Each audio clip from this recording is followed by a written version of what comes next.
Welcome to the INFOWARS Nightly News. I'm David Knight. It's Monday, November 16th, 2015. Here are our top stories. Tonight, fact-checking the lies of the Democratic debate. Then, a look at nuclear preparedness in popular culture and how political correctness contributed to the Paris attacks. That's next.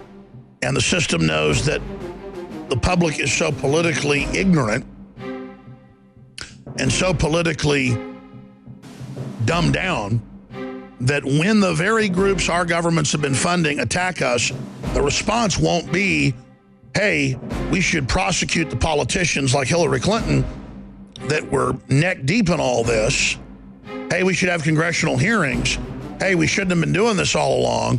Hey, we should be releasing the 28 pages of the 9/11 Commission. But instead, we're told the answer is take out Assad, who for 5.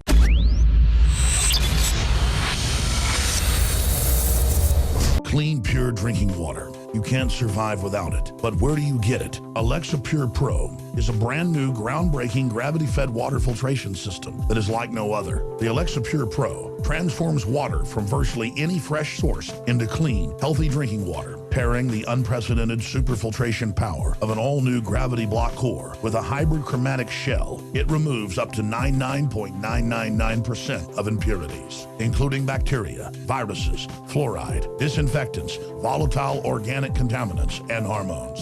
Filter capacity up to 5,000 gallons. Stainless steel construction. Easy assembly. Low maintenance. Replacement filters are simple to install. And now, as part of an exclusive limited time introductory offer, you can save $20 off the retail price and get free shipping. This is a limited time offer, so order your unit today and receive free shipping and $20 off. Go to InfoWarsStore.com or call 888-253-3139. Well, this was a busy weekend for news. Of course, we had the terrorist attacks in Paris. On Saturday, we had the Democrat debate. We're going to talk about what's going on in Paris with some new updates from our reporters who are there, as well as what is coming next in terms of the, as they break down and destroy Western civilization. Right at Paris, they're going to rebuild a new foundation for a world government. That's what they're going to do with the climate treaty that they're coming at in just 2 weeks in Paris. But let's go to the Democrat debate first. We had an article that was at the top of the Drudge Report today talking about how Hillary Clinton is often confused. Now, they got this from emails that were obtained by Judicial Watch with a Freedom of Information Act request. In these emails, one in particular is an exchange going back and forth between Huma Abedin, the close confidant of Hillary Clinton, saying that Hillary is often confused. And in the context, they were talking about how, have you been going over her calls with her? So she knows that she has to see the Indian Prime Minister at 8. She's got a call with him. And then Hanley comes back to Huma Abedin and says, well, she was in bed for a nap by the time I heard she had an 8 a.m. call. I'll go over that with her. Huma Abedin said, it's very important to do that. She is often confused. And we're going to see in this debate just how confused she gets about things like gun statistics. But there's other things that came out of these emails with a FOIA request from Judicial Watch. They say the Clinton top aide attempted to obtain special treatment from the State Department for business associates and relatives.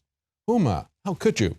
Then also, Huma Abedin received emails from her mother, who is a controversial Islamicist activist. So we're going to talk about the Wall Street cronyism that we see in these emails, where they're getting special treatment from the State Department for business associates and relatives. We're also going to talk about how Islamic activists cannot be named by the candidates during the debate. All this came out during the debate.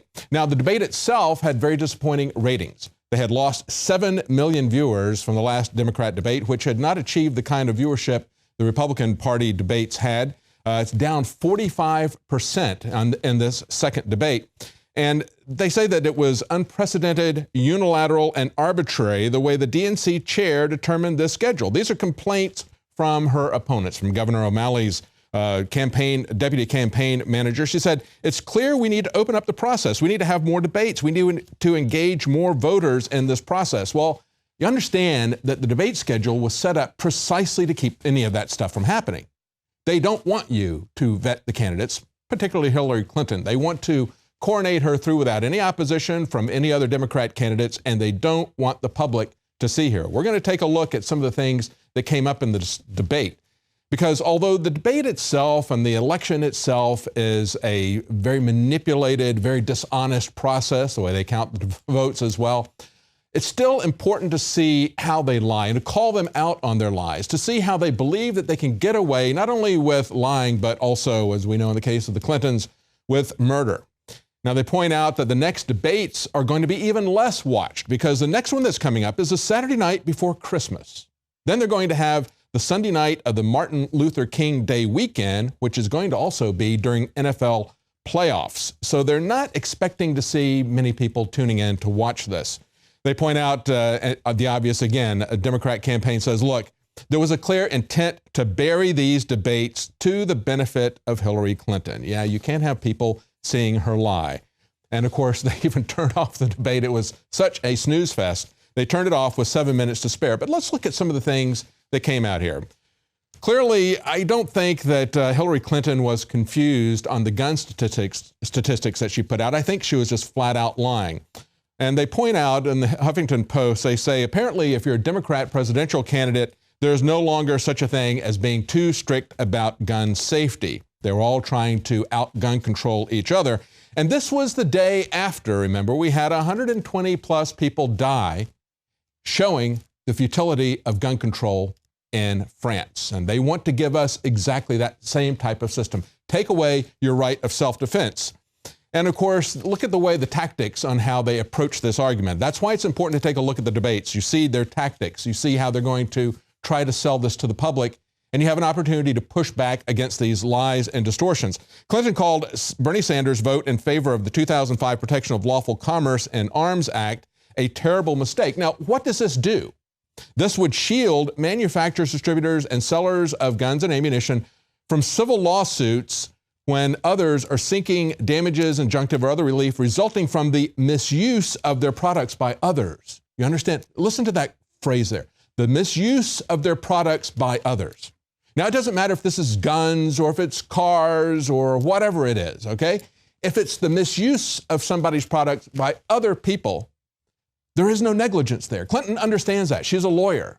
She knows what negligence is. You're not negligent if you sell something to somebody and then somebody misuses it in a way to harm other people.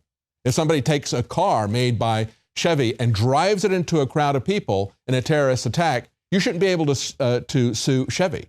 And the liberals will say, well, guns were only meant to kill people. No, they were also meant to defend people. And there are innumerable and uncounted times that people have defended themselves without having to fire a shot at anyone. The mere presence of firearms deters that kind of activity. Now, they go on from there and they say, well, Sanders says, I don't think there's a disagreement in this, and because he wants to make himself appear to be in support of taking down the Second Amendment.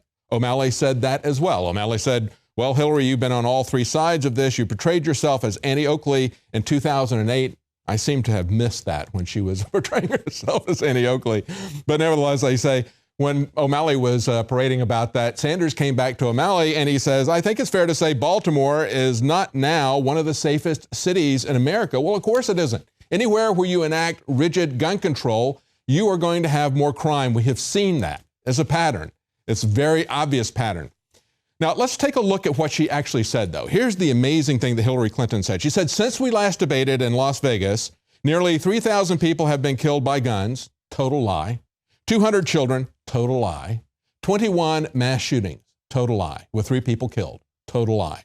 Everything about that was a total lie. AP points that out in their fact check. And as a matter of fact, there weren't 21 mass shootings. There was 1 mass shooting, and that's the one she's talking about in Des Moines. And there weren't 3 people killed. There was 1 person killed.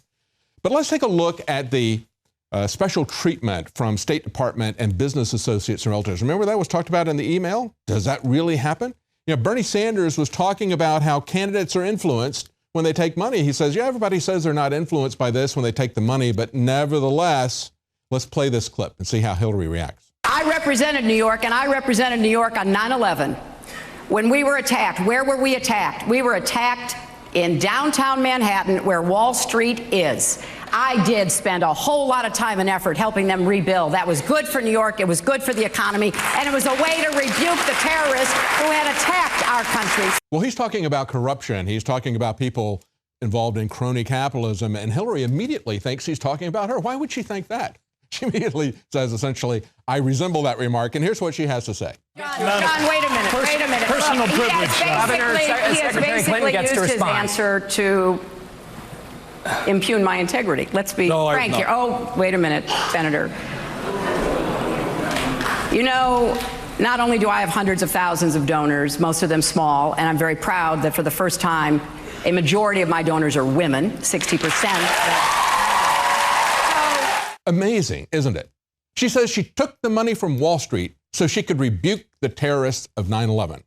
No, you know what? Hillary wasn't representing the people of New York. She was representing Wall Street. And that's one of the most amazing pushbacks of people who are on the payroll of big money I've ever seen. Then they went from this and they said, well, who's a populist? And Bernie Sanders wanted to point out where he got his money from. Here's what he had to say. These campaign contributions will not influence me. I'm going to be independent. Well, why do they make millions of dollars of campaign contributions? They expect to get something. Everybody knows that. Now understand what's going on. Bernie is talking about how he gets his money from small donors like Ron Paul did, like Rand Paul and other candidates do. He says, we got $750,000 at $30 a piece. He said, that's who I'm indebted to. And hear the way that Hillary spins that. She says, well, I have a lot of women who support me. I have 100,000 women who have supported me. Well, that doesn't say anything. That's not a response. Does she have more women sending her money than Bernie Sanders does? Does she get more money from women than she does from Wall Street? And, you know, that doesn't even have any influence as to where does the money come from small donors? Well, AP looked at it in terms of fact checks. They pointed out that if you look at small donors, people who have given less than $200, Hillary's donors, that's only 17% of her donations, 17%. But Sanders, it accounts for 74%. So if you're looking at who the small donors are supporting, it's like 80% of the money of Bernie Sanders is coming from small donors, but only 28% of Hillary Clinton's donors. So they got the 80-20 rule exactly upside down. So yes, she is the candidate of big money. He does have smaller donors who are giving him money. Understand, too, that Hillary Clinton has just one super PAC alone that is expected to give her more than $100 million. She has 7 donors at least who have given her $1 million each. So if she's got 100,000 female donors that she points out, and of course it's only important if they're women, somehow that makes it more important. I'm a woman, I've got females who are giving me money. Well, let's say she has 100,000 women who are giving her $50, okay? That's $5 million, and that's not as much as 7 of these fat cats on Wall Street gave her. Then they go to who's a real socialist, and they asked Bernie Sanders, how high would you go on tax rates, Bernie, for all these programs that you want to do, all these giveaways? And he says this. Well, let's get specific. How high would you go? You've said before you'd go above 50%. How high? We haven't come up with an exact number yet, but it will not be as high as the number under Dwight D. Eisenhower, which was 90%. But it will be. I'm not that much of a socialist compared to Eisenhower. Isn't that amazing? He says, well, I don't really know yet. I haven't come up with the numbers yet. Just typical socialist, isn't it? They have no idea how much this is going to cost. They just promise people the world. But then he comes back and he said something very amazing. He says, oh, it'll probably be less than 90% because I'm not as much of a socialist as Eisenhower. Let's take a look at that. Let's take a look at the data as to the data rates. And of course, O'Malley chimed in and said, well, Ronald Reagan, he had 70% tax rates. That's an outright lie as well. And of course, CBS and AP let him get away with that. Because you have to understand that when you look at these rates, what were the rates when somebody came into office and what were the rates when they came out? Who's the real socialist? Was it Eisenhower? Was it Reagan? Was it maybe FDR, the hero of all the socialists? Let's take a look at the minimum rates when FDR started and when he ended, okay? When he began, there was a 4% rate that kicked in at $70,000. And these are all figures that are adjusted to 2013. So these are constant dollars. This is in 2013 dollars. And this is for married filing jointly. So 4% and $70,000 when FDR comes in. That's the minimum rates.